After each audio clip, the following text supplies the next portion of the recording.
Eh, Ayer quedamos en en la en definiciones de elasticidad y vimos que el tensor de esfuerzo elástico se puede escribir en función de dos constantes elásticas, combinándolo con el tensor de deformación. La expresión que quedaba era esta, era que sigma ij era igual lambda por la traza del tensor de esfuerzo de deformación, es decir, las deformaciones normales, por el tensor de identidad, más dos veces mu, que es el módulo de rigidez, o el segunda constante de Lamé, por el tensor de deformación. Entonces aquí tenemos una expresión explícita que relaciona el tensor de esfuerzos con el tensor de deformación. Vimos también que en el caso de un sistema de coordenadas coincidente con los ejes principales, es decir, con puros esfuerzos normales sigma 1, sigma 2, sigma 3, sin cisalle, uno resolvía este sistema, despejaba E1, epsilon 1, epsilon 2, epsilon 3, y nos quedaba esta expresión en donde aparecían las constantes elásticas, que son el módulo de Young, E, que tiene que ver con la rigidez del material, y el nu, el E más que nada con la rigidez compresional o normal, ¿ya? Y el nu es la razón de Poisson. Ya vamos a ver lo que es la razón de Poisson.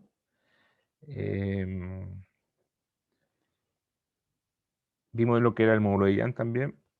Y vimos cómo poder calcular el módulo de Young en función de lambda y mu. ¿Qué es lo que es la razón de Poisson?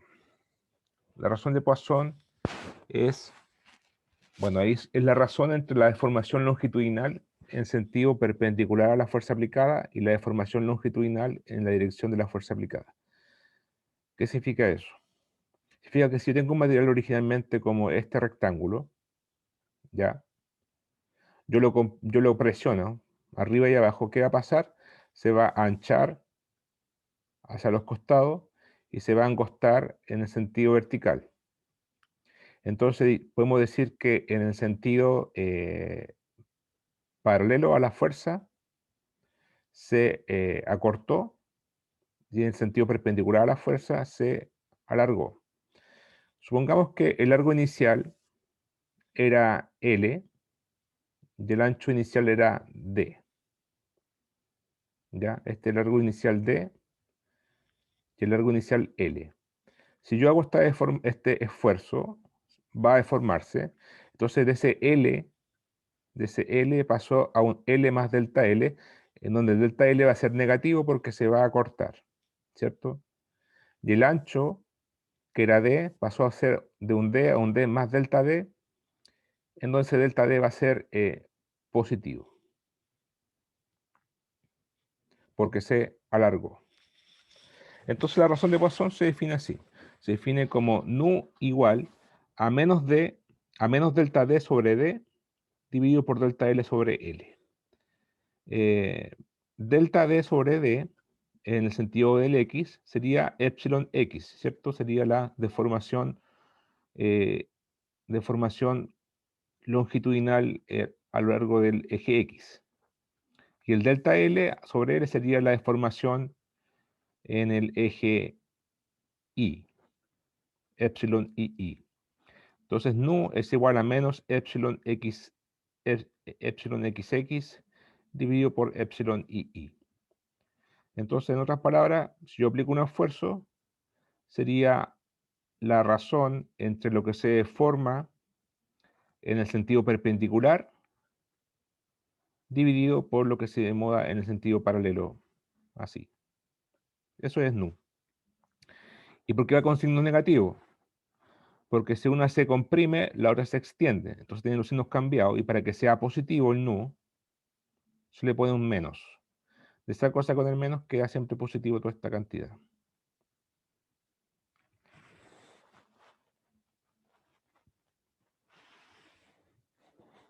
¿Ya?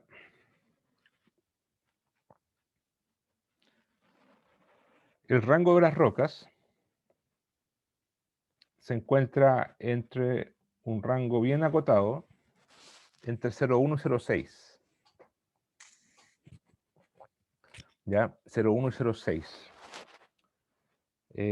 Las rocas más porosas, como los sedimentos, tienen 0,5, 0,6, 0,45. El manto tiene un nu de un cuarto, 0,25. Ya, no olviden ese valor, siempre el nu la razón de Poisson del manto es 0,25.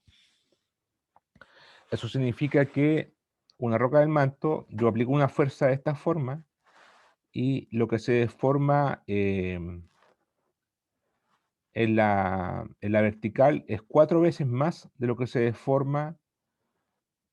O sea, claro, este acortamiento es 4 veces más de lo que se deforma en la horizontal. Eso es un cuarto. ¿Ya?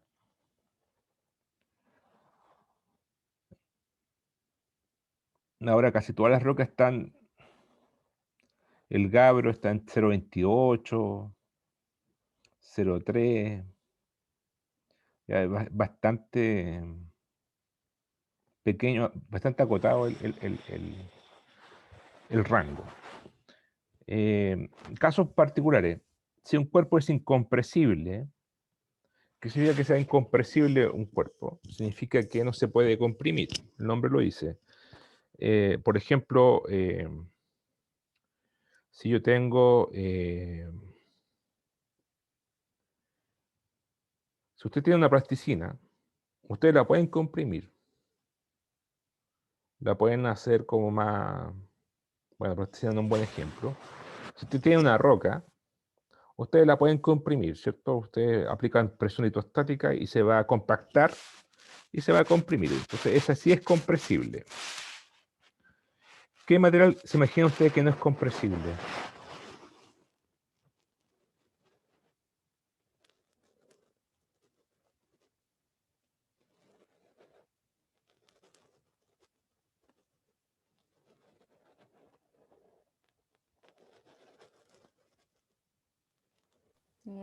Algunos fluidos.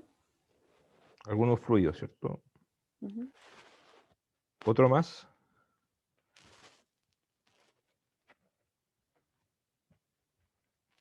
¿El aire se puede comprimir?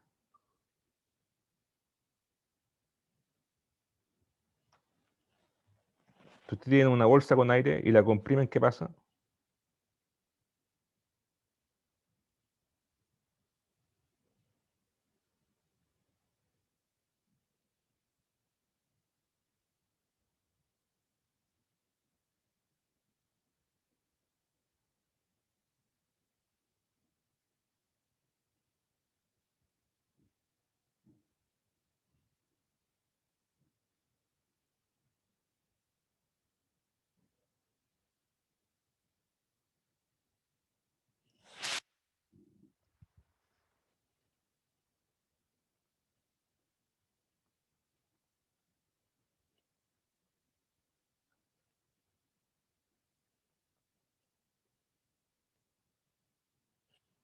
¿Qué pasa si yo tengo una bolsa con aire y la aprieto?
Bueno.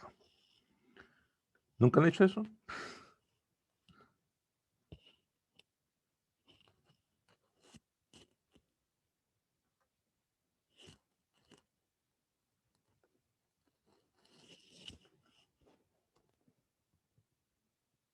No sé si sea lo que estaba preguntando, pero algunas veces como que explotan, pero me Eh, acuerdo como eso de las bromas. No, no sé Sí, si... eso mismo era. Ah, ya.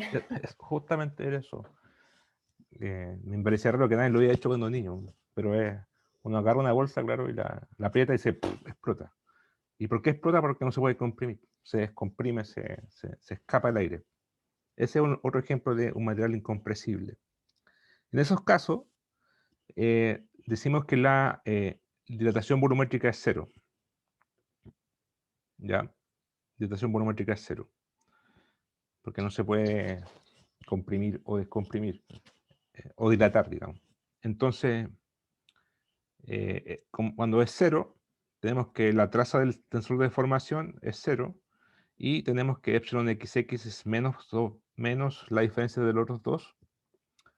Y además, como la razón de Poisson se define así, ahí está la definición, pero la razón de Poisson trabaja sobre un material elástico, isótropo, simétrico, entonces la deformación en un sentido tiene que ser también la deformación en el otro eje, o sea, esto, así que son iguales. Epsilon y dividido por epsilon xx tiene que ser igual a epsilon zz dividido por epsilon xx. Y como tenemos esta ecuación de acá, la juntamos y podemos concluir que los materiales incompresibles, la razón de Poisson es 0,5, que es un valor que más encima está dentro del rango de las rocas. ¿Ya? Es un caso particular. Otro caso particular que es sumamente, que no es geológico, es cuando nu es negativo. Cuando nu es negativo, significa, ¿qué significa que sea nu negativo?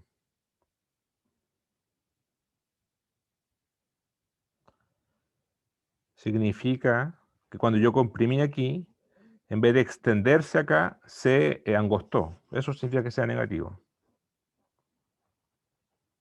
O sea, algo así.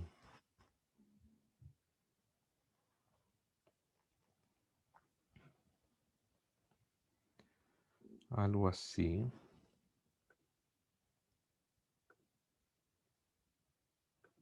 No me deja poner la pantalla. La pizarra.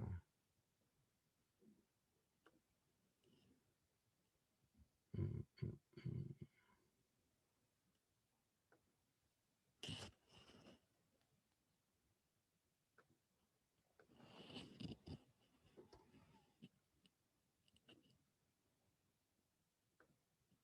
Significa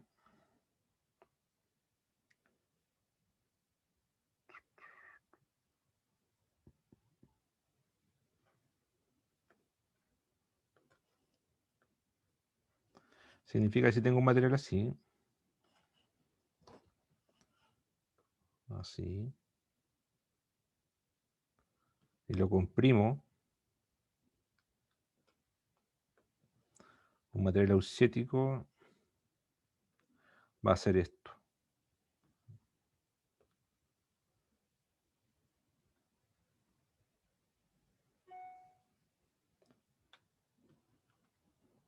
Ya, o sea, se entiende la idea, está un poco chueca la figura, pero en vez de ancharse para los lados, se angosta. O sea, se chupa como una esponja. ¿Ya? Entonces esto es como, ¿qué material es eso? Las esponjas. O materiales bien, que están son de la biología. O sea, son algas medias raras o bichos raros, pero es biología eso, ya no es geología. Eso es lo que quería nomás decir. En el caso de los materiales extraños, ¿ya? Que son con razón de Poisson negativo. Pero las rocas, ustedes ya lo saben, en las rocas el rango de la razón de Poisson es entre 0 Ah, todavía estoy con pizarra.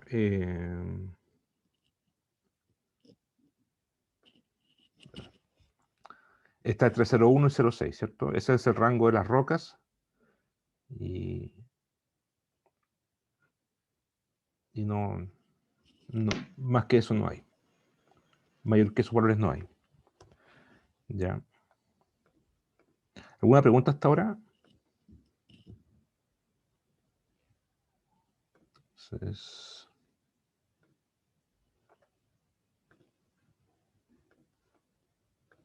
volviendo a las diapositivas, ya tenemos entonces la definición de módulo de Young, el E, y tenemos la definición de la razón de Poisson, el nu. Ya tenemos el significado físico de ambas. Pero hay más constante elástica, por ejemplo, la constante elástica de módulo volumétrico. ¿Ya? Módulo volumétrico y módulo de compresibilidad. ¿Qué son estas cosas? Bueno, ahí está la definición. El módulo volumétrico se define como, o sea, se le llama capa y es menos B de P a de B, un gradiente, o el módulo de compresibilidad, que es el inverso del módulo volumétrico, que es beta, que es menos delta, ya, que es lo que ahí pusimos menos B por dP a dB, y el de delta es, ahí está, de delta es de B a B. O sea, este B lo paso para abajo. Entonces me queda de delta va a ser, aquí está la definición de delta es de B a B, que es lo mismo que vimos en la clase de ayer, la dilatación volumétrica, que es el gamma ese, ¿cierto? El gamma es lo mismo, el de B a de B a B es lo mismo. Ahí está en forma continua. Entonces, en otras palabras, el módulo volumétrico es menos dP a de delta o menos dP a la dilatación volumétrica. Ahora, eso es el módulo volumétrico y el módulo de compresibilidad es el inverso. ¿Cuál es el significado físico de esto? Significado físico. Supongamos que tenemos una caja o aquí un cubo. Aplicamos presión litostática o cualquier tipo de presión de fluido, litostática. ¿Y qué va a pasar? Se va a comprimir, se va a compactar, ¿cierto? Ahí está la compactación. Se compactó. La presión de fluido actúa sobre todas las caras en forma normal a la superficie. Entonces, cuando pasó esto, cambió, digamos, bueno, la presión no es constante, la presión varía punto a punto, entonces tiene un gradiente, eso por un lado.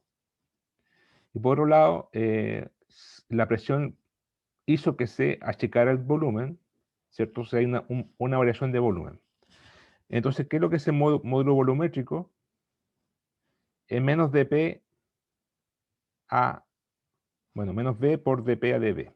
¿Qué significa eso? Es un cambio de presión debido a un cambio de volumen normalizado porque yo paso el volumen para abajo, ¿cierto? Ese volumen lo puedo pasar para abajo. Eso es normalizado por un volumen de referencia. En realidad es más fácil entender el otro. El módulo de compresibilidad es menos de delta AdP, que es un cambio de volumen relativo. ¿Por qué es relativo? Porque es de B a B, ¿cierto? Es un cambio de volumen normalizado por un volumen inicial. Eso es dilatación volumétrica o deformación volumétrica también se puede llamar. Entonces, de delta a dP. Entonces, ese cambio de volumen relativo se debe a un cambio de presión. Entonces, esa es una medida de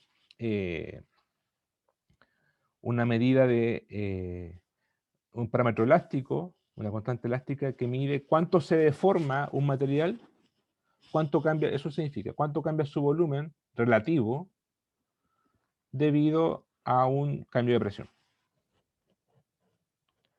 Entonces las unidades de beta son el inverso de megapascales, el inverso de presión.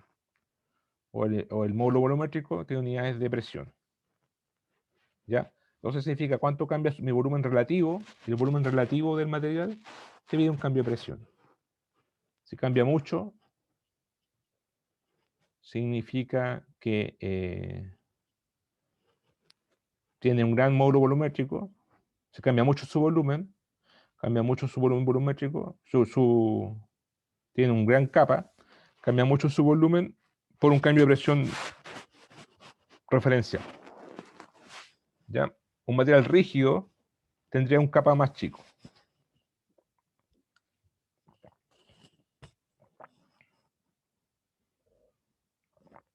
Ahora, la pregunta es ¿cómo escribir lo mismo que antes? Ya escribimos el módulo de Young en función de lambda y mu. Podríamos calcular, o podría dejar propuesto que ustedes calculen el módulo de nu, o sea, la razón de Poisson, en función de lambda y mu, es decir, la constante elástica. La primera constante, primera y segunda constante de la M, ¿cierto? Voy a dejar propuesto ese problema. Pero hagamos el problema de calcular, ayer hicimos el de E, el módulo de Young en función de lambda y mu. Aquí está el de nu, eso lo dejo propuesto. Y hagamos ahora el problema de calcular el kappa o el beta, da lo mismo, son inversos, en función del andén. Hagamos ese problema. Entonces, ¿cómo lo haríamos?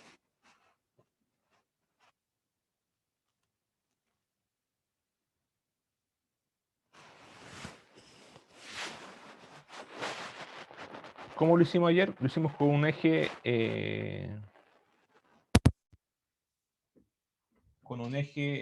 uniaxial, o sea, con un esfuerzo uniaxial, ¿cierto?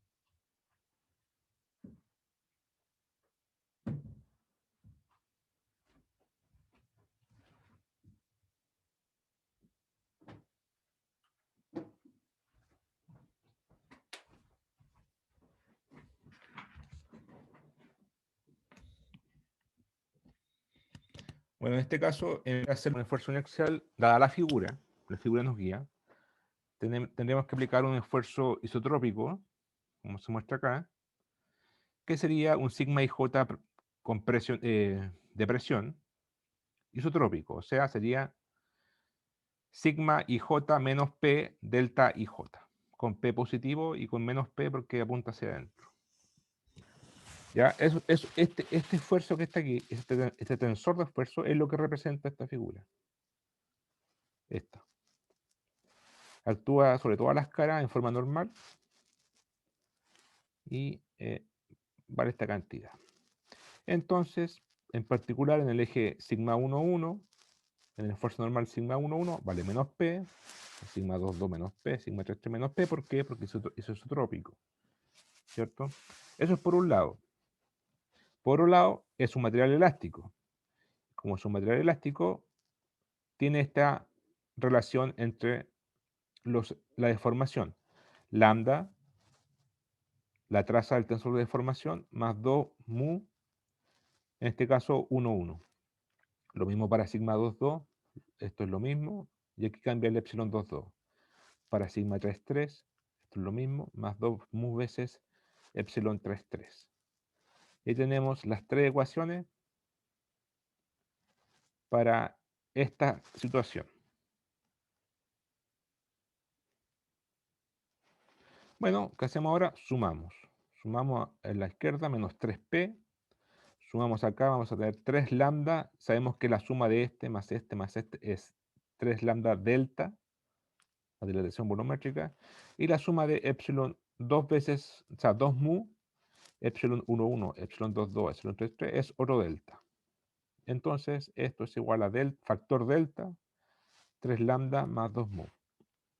Tengo esta ecuación, aplico la derivada parcial con respecto a dp, me queda menos 3 a la izquierda, y acá me queda menos de delta a de delta p, a dp.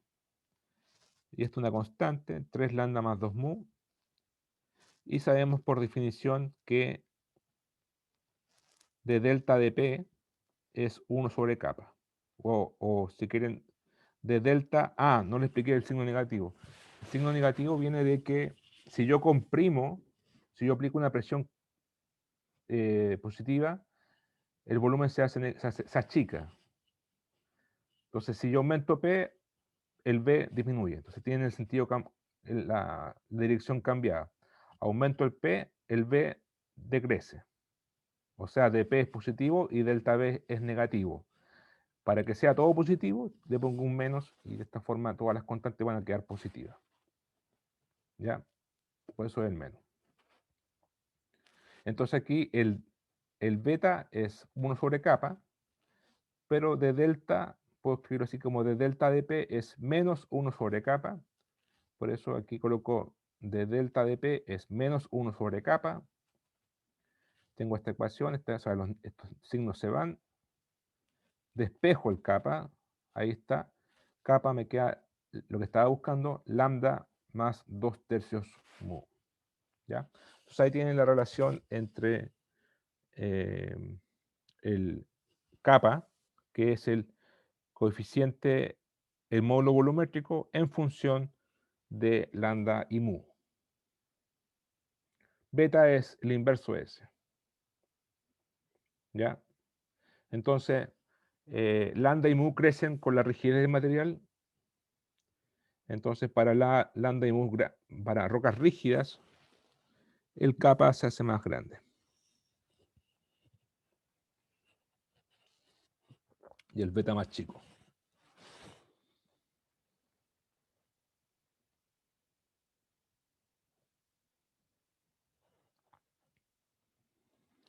¿Hasta acá alguna pregunta?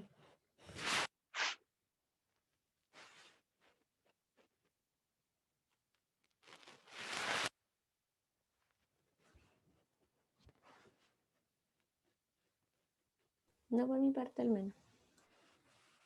Ya, entonces vimos hasta ahora 4 constantes elásticas. Vimos módulo de Young, razón de Poisson, módulo volumétrico y módulo de compresibilidad que están relacionados entre sí. Y bueno, uno puede estudiar más constantes elásticas, pero las más útiles para este curso van a ser la razón de Poisson, el módulo de Young y el módulo de compresibilidad, efectivamente. Ahora vamos a enfocarnos a un problema de esfuerzos planos para estudiar la deformación litosférica. ¿Qué son los esfuerzos planos? Bueno, son esfuerzos que se concentran en un plano, son bidimensionales, en 2 dimensiones. Entonces, en otras palabras, que uno de los 3 esfuerzos principales es 0, o sea, sigma 3 es 0. ¿Ya? Y los otros 2, sigma 1, sigma 2, no son 0. Entonces, la pregunta es si si esta aproximación se puede aplicar a la litosfera. Los esfuerzos planos aplicados a la litosfera, ¿es realmente un supuesto válido? Bueno, eso vamos a revisarlo. Entonces la pregunta es, esfuerzos planos es un método, ¿cierto? Es un caso particular de esfuerzo. Y la pregunta es si ese supuesto, el hacer un esfuerzo cero, se puede aplicar a la litosfera o no. Bueno,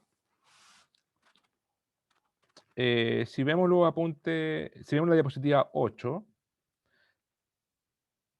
o sea, vamos a hacerlo así. Supongamos que es válido, y si es válido vamos a llegar a una tautología al final, ¿cierto? ¿Se acuerdan del curso de lógica, de álgebra? Vamos a llegar a una tautología al final. Si no es válido, vamos a llegar a una contradicción, ¿cierto? Entonces, vamos a hacerlo así, vamos a suponer que es válido, y si llegamos después a algo razonable, a una tautología, está bien. Entonces, supongamos que 1 es 0, sigma 3 es 0, y si vemos la diapositiva 8, esta es la 8, hacemos este 0 y este 0. Entonces me va a quedar aquí estos dos términos, dos términos, dos términos, dos términos. Entonces vuelvo a donde estaba. Me va a quedar esto. Factor de 1 sobre E, módulo de Young, epsilon 1, sigma 1 menos nu veces sigma 2. Epsilon 2, 1 sobre E, sigma 2 menos nu sigma 1 y la deformación en 3 menos nu sobre E, sigma 2 más sigma 1. ¿Ya? Me quedan estas tres ecuaciones. La situación es la siguiente. Tengo la litósfera, una placa, un fragmento de la litósfera, y estoy aplicando sigma 1 y sigma 2 que son distintos de 0, y en la vertical sigma 3 es 0. Ese es mi supuesto. Entonces, aquí lo que importa estudiar son los esfuerzos no litostáticos o los deviatóricos. ¿Ya? Entonces vamos a hacer un supuesto. O sea, vamos a hacer un supuesto para facilitar el álgebra. ¿Ya? Vamos a asumir que delta sigma 1 y delta sigma 2 son iguales. Ahí está. Delta sigma 1 más delta sigma 2 son iguales. Eso es por una razón algebraica, para manejar la ecuación es más fácil. Se puede hacer, uno siempre puede decir que delta sigma 1 es un factor por delta sigma 2, igual se puede hacer, pero va a ser una álgebra más complicada, pero se va a llegar a la misma conclusión. Ahora, ¿por qué ponemos deltas? Porque, si ustedes recuerdan, cuando hablamos de los esfuerzos deviatóricos, decíamos que el esfuerzo total tenía una componente isotrópica más una componente deviatórica. La componente normal, en este caso, va a corresponder a la presión litostática. Esa es la parte isotrópica, presión litostática. Pero a mí no me interesa la parte litostática, porque está en equilibrio estático. El nombre lo dice, litostático. A mí me interesa la parte tectónica, es decir, el delta. Por eso ocupamos el delta, que es el esfuerzo deviatórico. ¿Ya? Entonces vamos a trabajar con los delta sigma 1 y delta sigma 2, que son esfuerzos elásticos tectónicos. ¿Ya? Entonces, si quieren verlo, anotarlo en sus apuntes que tienen por ahí, pueden escribir lo siguiente. Pueden decir que lo siguiente, a ver.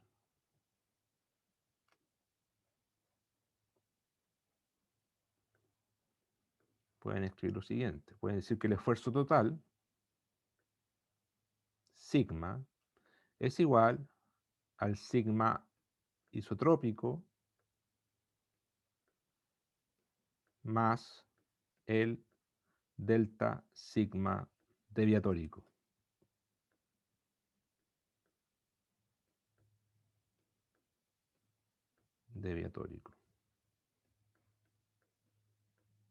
¿Ya? Y ese es y en este caso, este sería la presión litostática, en el problema que estamos resolviendo. Y a mí me interesa ver este. ¿Por qué? Porque es el tectónico, es el que está asociado a la elasticidad de la litósfera, y este está en equilibrio. ¿Ya?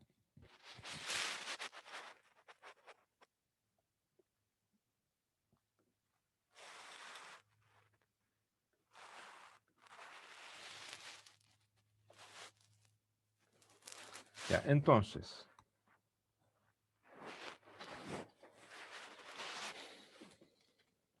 tenemos que delta sigma 1, delta sigma 2 son iguales.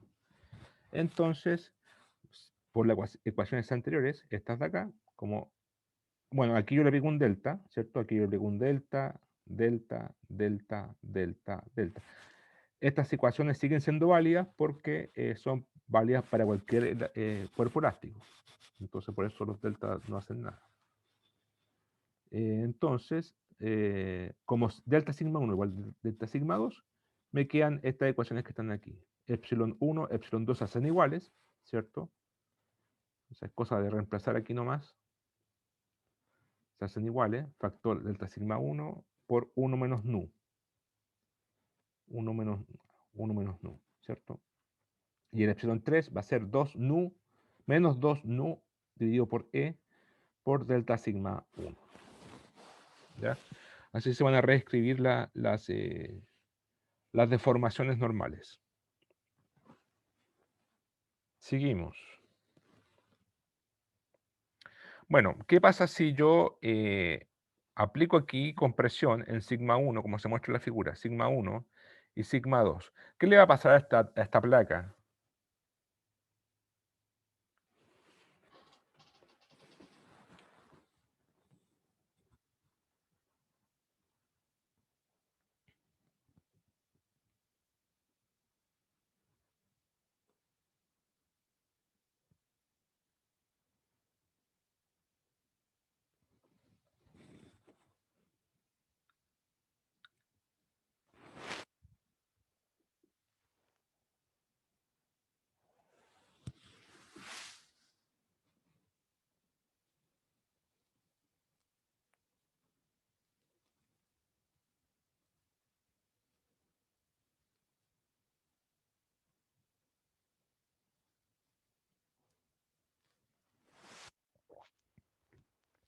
¿Qué le va a pasar a esta placa si yo la presiono ahí y ahí?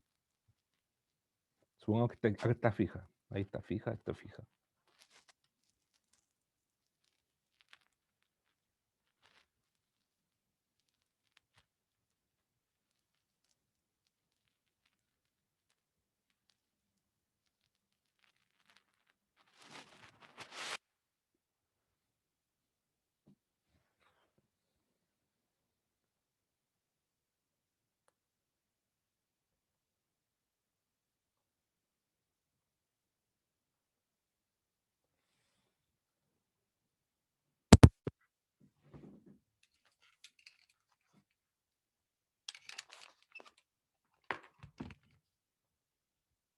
Variar en la dirección perpendicular.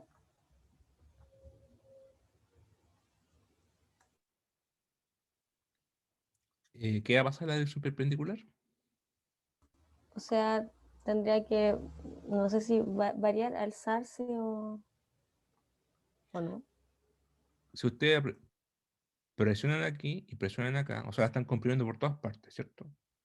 Que va, como esto es elástico, no va a quedar otra que se va a angostar ahí, se va a angostar acá y se va a subir, ¿cierto? Ujú. Entonces se va a alzar y se va a cortar por los lados. Horizontalmente se va a cortar y verticalmente se va a alzar. Entonces, si pasa eso, podemos decir que una columna lithósfera de, el área es A y la altura original es h sub L, el espesor de la litósfera, por eso h sub L de litósfera. Entonces, si ese es el estado original, entonces cuando yo aplico el esfuerzo, la compresión produce un acortamiento de A, ¿cierto? El A se va a achicar y va a aumentar el HL, ¿cierto? Eso es lo que dijimos recién. Verticalmente se va a alargar y horizontalmente se va a cortar. Entonces hay un cambio de volumen, ¿ya? El volumen es A por HL, volumen. Pero volumen por densidad es masa, ¿cierto? Y recordando el principio de conservación de masa, que dice que delta, la variación de la masa es cero. Es decir, la masa se conserva. Entonces, eh, tenemos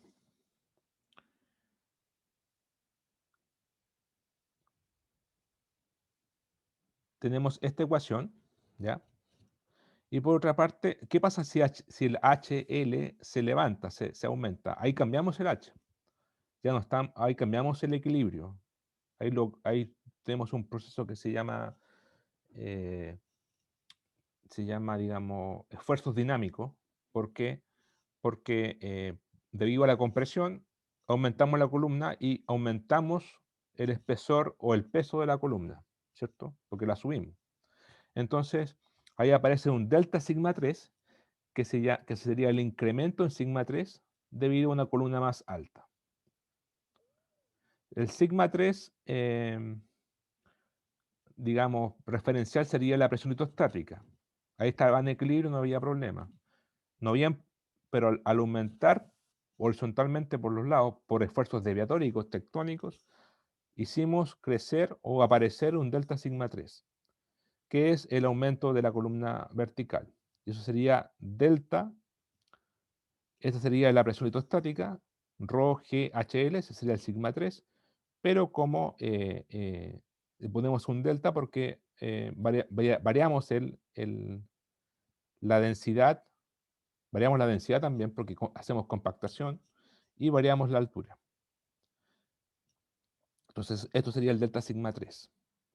Ahora, este delta sigma 3, yo lo puedo, o sea, lo que está acá lo puedo reordenar aquí algebraicamente, pongo un A, dividido por A, y aplico, esto es un delta, es un operador derivada, entonces derivada de un producto es el producto de la derivada. Entonces sería la derivada de este, o el diferencial de este, ahí está, por 1 sobre A, más esto por delta 1 sobre A.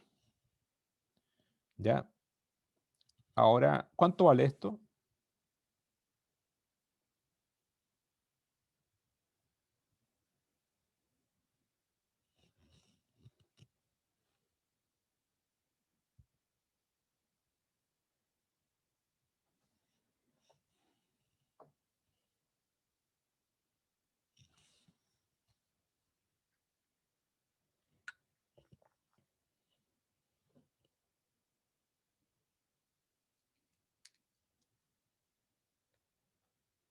¿Cero?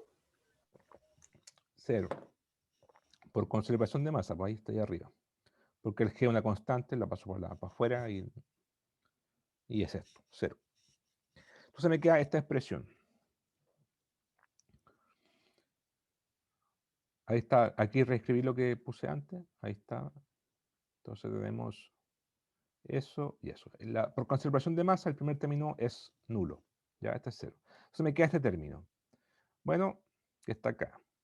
Si yo aplico la operación delta, el operador diferencial, me queda derivada de 1 sobre A, o sea, de delta A, o de a cuadrado menos, ¿cierto? Eso es derivada del A. De A por A cuadrado menos, ¿cierto? Entonces, este A con este A cuadrado lo escribo así, y me queda eso, menos de A a A. Notar que esto es como la deformación superficial o la deformación en área. Vimos lo que era la deformación longitudinal, los epsilon, vimos lo que era la dilatación volumétrica en volumen, ¿cierto? Era un dB a B. Acá tenemos un de A a A, o sea, una deformación en área relativa. ¿Cuánto vale el dA? Bueno, ahí está, menos dA a A. ¿Cuánto vale? Bueno, sería el A final menos el A inicial, ¿cierto? Eso sería el A, dividido por A. Ahí el menos lo saqué, ahí está, entonces sería A final menos A inicial. Igual que el problema que hicimos ayer, solamente aquí ponemos menos porque se acortó. Aquí se acortó aquí estoy usando como en el libro Turcotte en Schubert, la compresión como negativa. ¿Ya? Entonces, ¿qué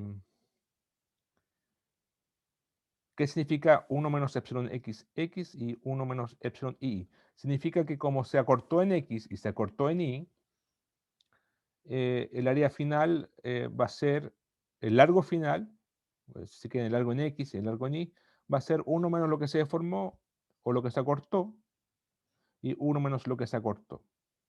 ¿Ya? Aquí los epsilon son positivos, pero con el menos queda esto como una cantidad que se acortó.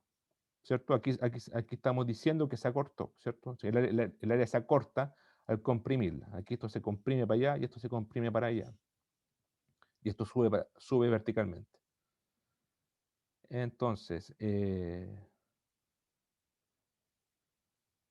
tenemos esto, hacemos el producto Hacemos el producto y, bueno, si ustedes hacen el producto, el 1 va a con el A de acá, los productos cruzados, epsilon x por epsilon y se pueden aproximar a 0, igual que ayer, el problema que hicimos ayer, ya que epsilon x y epsilon y son mucho menor que 1, de formación infinitesimal, la deformación de la litósfera es pequeña, elástica, y nos va a quedar solamente la suma con los signos menos y menos, más de epsilon x más epsilon y. Si se acuerdan ustedes, el problema de ayer lo hicimos con delta B a B y nos quedó que es epsilon 1 más epsilon 2 más epsilon 3. En el área va a ser epsilon 1 más epsilon 2. O sea, se puede generalizar esto, ¿cierto? Para el área, para volumen y para longitudes. Bueno, ya sabemos que menos delta A vale epsilon 1 más epsilon 2. Entonces ya sabemos esta cantidad. Más encima sabemos que epsilon 1 es igual a epsilon 2. Eso viene de la ecuación anterior. ¿Dónde está? De ahí, epsilon 1 más epsilon 2 igual a epsilon 2, esta cantidad. Entonces ya sabemos cuánto vale. Entonces aplicamos esa ecuación. Ahí está, la aplicamos aquí, porque ya sabemos que esto vale eso. Entonces colocamos esto aquí, nos queda 2 veces 1 menos nu sobre E delta sigma 1, igual a menos delta A sobre A. Entonces todo esto lo reemplazamos aquí o acá, y me queda que delta sigma 3 es igual a rho g HL por 2 veces 1 menos nu sobre E delta sigma 1. Entonces, finalmente, obtengo una ecuación que me liga el esfuerzo deviatórico en sigma 3 y el esfuerzo deviatórico en sigma 1. Entonces, ¿qué puedo hacer con esto? Los puedo comparar. Puedo comparar este con este. Paso dividiendo este para acá, por ejemplo. Ahí. Paso dividiendo el sigma 1 para la izquierda.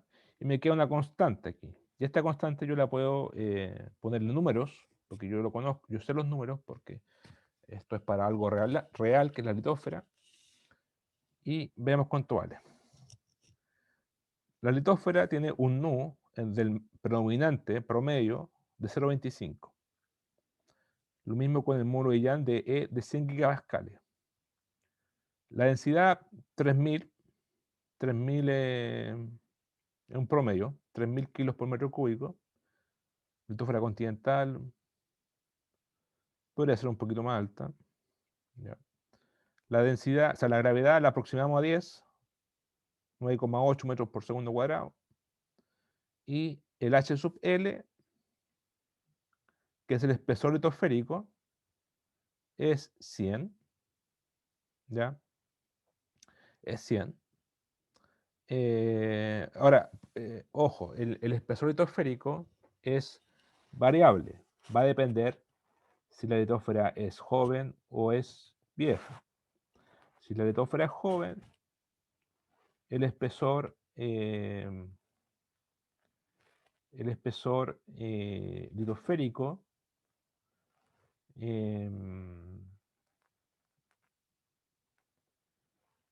¿es delgado o es grueso? Pregunta.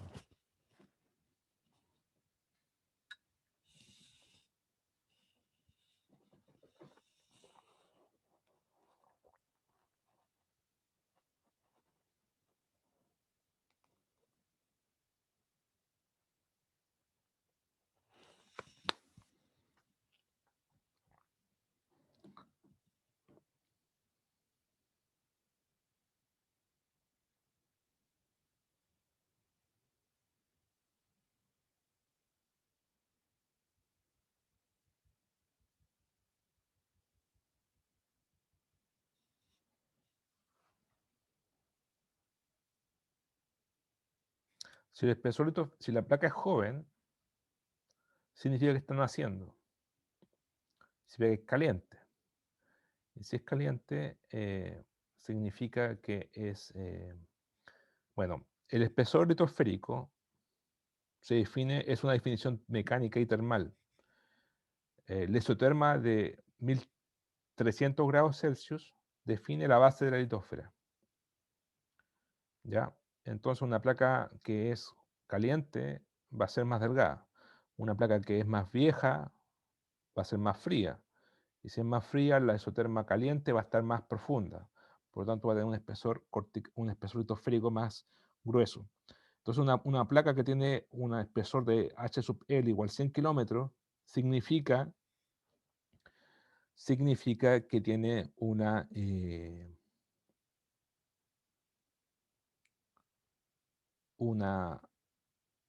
una edad avanzada, es decir, es una placa madura, o sea, una placa bien formada, rígida, elástica, y 100 kilómetros una placa, qué sé yo, de 80, 100 millones de años. ¿Ya? Entonces, con todos esos valores que están ahí, nu, e, rho, g, h sub l, los reemplazamos aquí y nos da un valor de 0,045.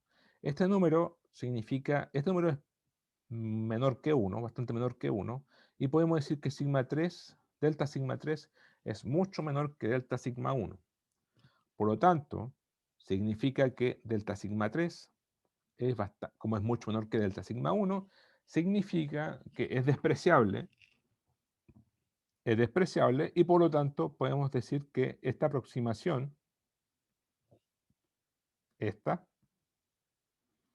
es buena. Es decir, que en la litósfera sí hay esfuerzos planos. Se puede aplicar una aproximación de esfuerzos planos. ¿Y por qué se puede aplicar? Bueno, por lo que hicimos en toda la clase. Pero en particular es porque el valor de E, el módulo de Young, es tan alto, 100 gigapascales,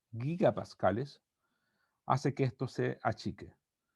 Y eso se debe a que el E es tan alto porque la placa tiene que ver con la rigidez de la placa. El nu no hace ni cosquilla, aquí 0,25, el nu no varía mucho. Estos son valores estándares, el rho GH, presión litostática, pero el que hace la diferencia aquí es el E, el módulo de Young. ¿Ya? Y eso es donde está la gran elasticidad de la litósfera. Entonces, sí podemos hacer una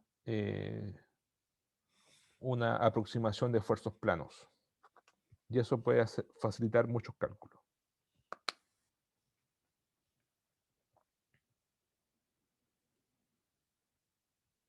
Entonces, si tenemos esfuerzos planos, también vamos a tener deformación plana. Entonces, en este caso, es la misma idea. Hacemos una deformación 0, la otra 2 no son 0. Ocupamos las ecuaciones de la diapositiva 8. O sea, bueno, en realidad acá no es lo mismo. Acá lo que hicimos recién era para deformación plana. O sea, para esfuerzos planos. En el caso de deformación plana, claro, tendríamos este caso, ¿cierto? Tendríamos que sigma 1, sigma 2, sigma 3, si no hay deformación en 3, entonces queda estos términos. Pero si además, aquí faltó una además, si tenemos esfuerzos planos, el sigma 3 desaparece y nos queda estas dos ecuaciones nomás. Ahí tengo esfuerzos planos y deformación plana. ¿Ya? Pero eso, bueno, voy a reescribir las diapositivas un poco más y las voy a subir. Igual están en el apunte. Ya, ya. Entonces, aquí tendríamos la base de elasticidad y ahora podemos aplicar el tema de elasticidad con la deformación plana al problema de flexión litosférica, a la flexura de la litósfera. Aplicarlo a problemas geológicos. Por ejemplo, si yo tengo una litósfera, le aplico una carga, esta se va a flectar y esa flexura va a ser va a estar gobernada por la elasticidad de la litósfera y se debe resolver unas ecuaciones diferenciales que vamos a deducir, la próxima clase, y esa ecuación diferencial depende de, bueno, depende de la carga, pero también va a depender de equilibrio de fuerzas, aplicando las condiciones de elasticidad y las condiciones de borde adecuadas que hay que resolver. Hay más problemas de flexura, cuando la placa se aproxima a la fosa y esta se flecta, se produce un abombamiento, este abombamiento del outer rise, antes de subductar. O cuando tengo un folding, un pliegue, comprimo, esta se va a producir un pliegue acá. O el acolito, cuando tengo una intrusión magmática, el magma penetra y tengo una alquimia, una litósfera o un estrato elástico, el magma produce una presión hacia arriba y este se va a flectar. Y entonces ahí hay que resolver los problemas con elasticidad y las condiciones de borde adecuadas. Eso vamos a hacer en la próxima clase. Listo. ¿Algún comentario, pregunta?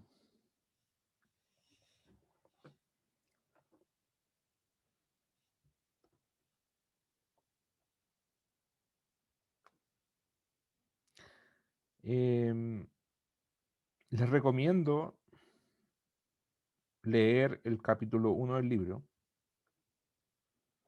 ¿ya? Para, para que el capítulo 1 del libro del Turcotte en Schubert,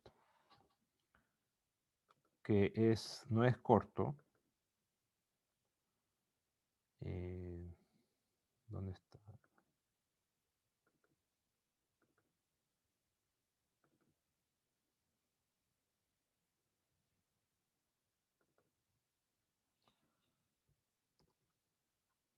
¿Se ve, cierto, la pantalla? ¿Se ve el libro? Profe. El capítulo 1 del libro es, en realidad, es tectónica de placas, ¿cierto? Es para que tengan los conceptos claros de tectónica de placas, en que el contexto general. Todavía no sé cómo va a ser el control y tarea, pero seguramente van a haber preguntas de discusiones, o sea, va a haber un problema analítico y una discusión, y la discusión va a tener que basarla en tectónica de placas, ¿ya? Entonces aquí se hace una introducción que yo me imagino que lo vieron en el curso de geofísica general, pero acá está, me imagino, más compacto, o sea, más preciso y bueno, no se acuerda de muchas cosas y acá está más completo, ¿ya? Toca todos los temas de tectónica de placas. Entonces, como este capítulo es medio largo, el concepto de litósfera, el concepto de astenósfera, ¿ya? Eh, las cosas más relevantes las pueden empezar a estudiar desde ya, y para tener el contexto claro, porque alguna pregunta va a estar relacionada con interpretación, aplicado a la litósfera, aplicado a las placas terrestres. Y entonces les recomiendo leer este capítulo.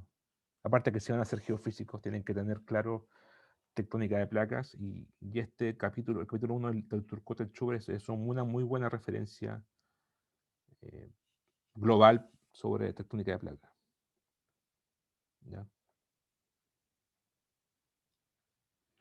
Así que eso, si lo pueden postear para los alumnos que no fueron, leer el capítulo 1 del libro.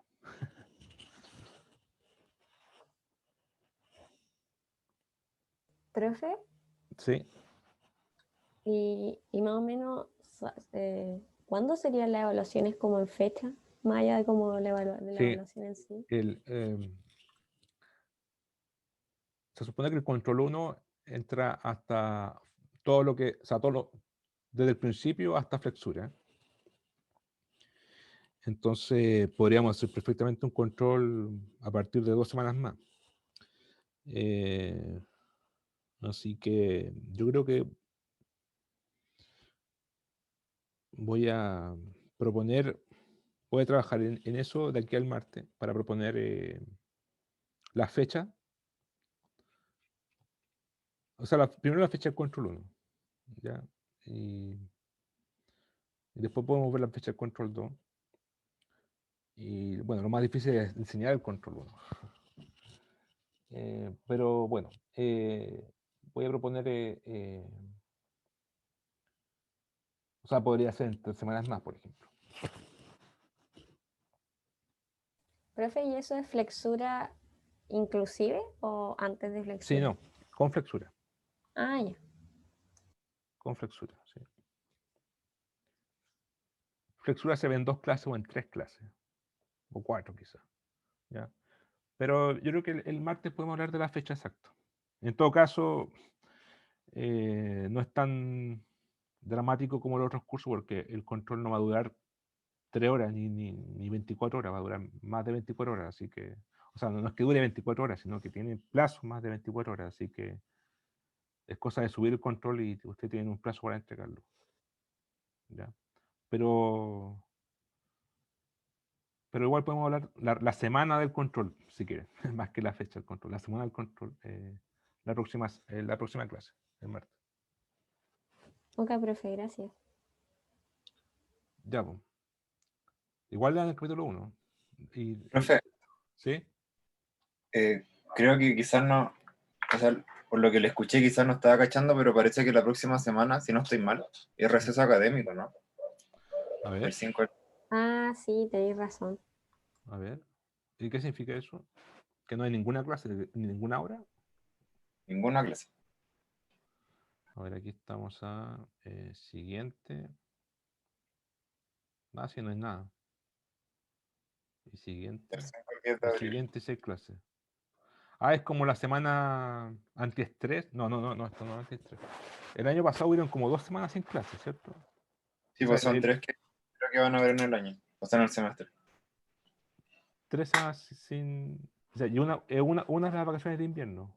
Ah, no, esa es otra cuestión, nada que ver, nada que ver. Una es la del 21 de mayo, ¿cierto? Algo así.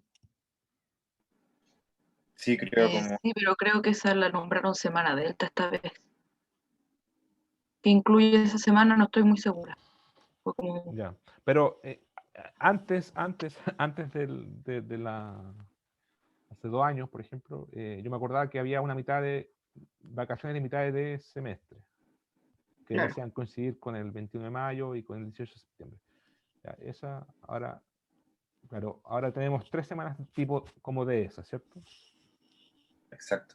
Ya, ya. Entonces, bueno, eso me da más tiempo a mí para preparar el control. Así que no habría clase, obviamente, la próxima semana. Y cuando el paloro martes, ahí podemos definir la fecha exacta y eso sería. Y mañana hay auxiliar. Hay clase auxiliar mañana. Entonces nos veríamos como en. Estamos miércoles, nos veríamos como en 10 días más, ¿no?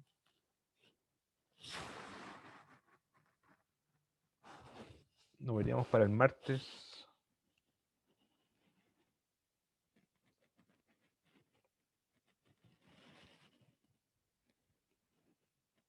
Así es.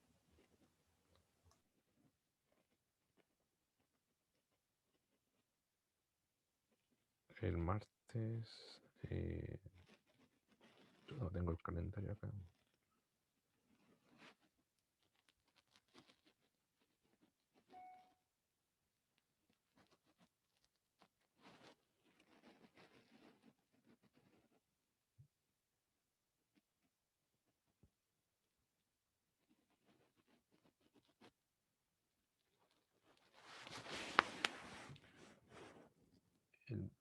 Ahí estamos. El martes, o sea, ya la próxima no hay clase. El martes